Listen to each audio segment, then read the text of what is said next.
Hi everyone, my name is Zeest and today I'm going to teach you some basic guitar chords.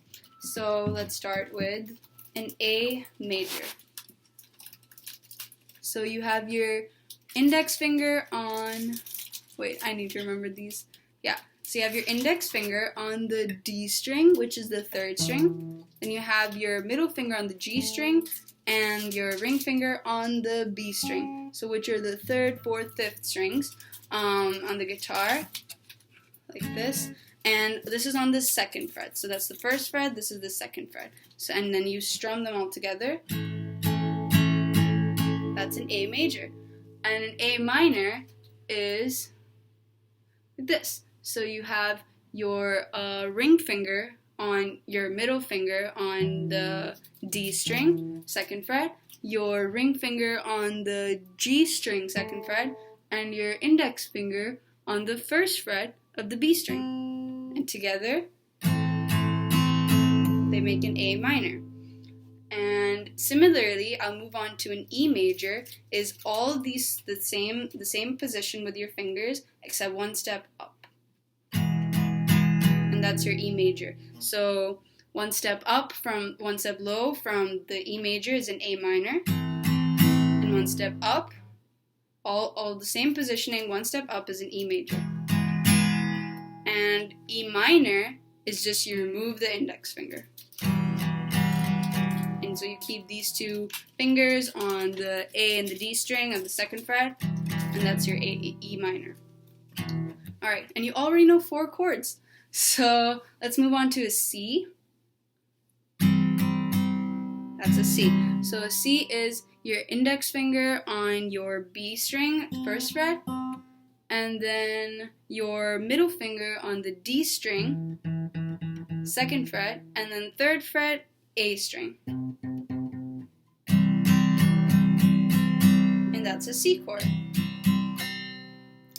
And then a G chord, actually I'll move on to an F chord. So an F chord, F major chord, is just, so you keep it's very similar to C, however it's a little harder because you have to use your pinky. So for some people it's a little harder. But what you do is you remove your middle finger and your ring finger, and you keep your index finger there, and you move them both one step down.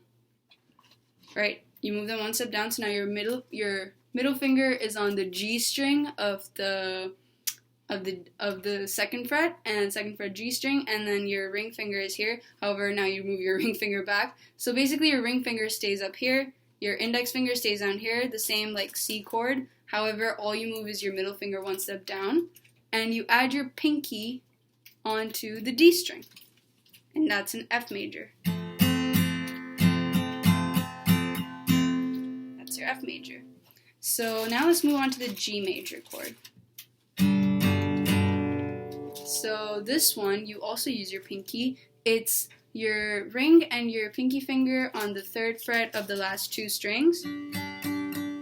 And then the top 2 strings, so E and A, you have your middle finger on the third fret of the E string and your index finger on the second fret of the A string.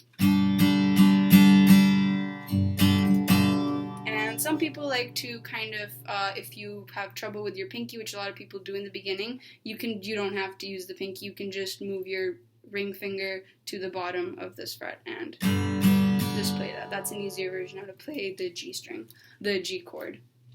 And then let's try a D. So this is a D.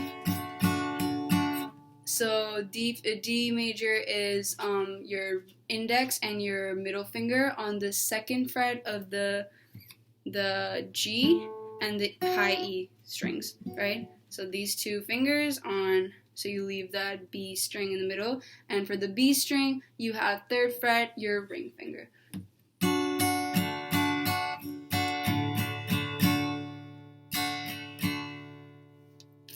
Alright, that's your D major. And finally, for our last chord, I'll teach you the D minor, which for me was the hardest chord to learn in the beginning, or at least to transition from different chords. So your index finger goes on the first fret of the high E string, and then your ring finger goes on the B string, third fret. and then G string 2nd fret is where your middle finger goes. And that's your D minor. D minor, D major, G major, E major, A minor, E minor, A major, F major, C major. I think that's all of them, right? Yeah, I think that's all of them. Alright everyone, I hope you enjoyed this basic guitar chord lesson.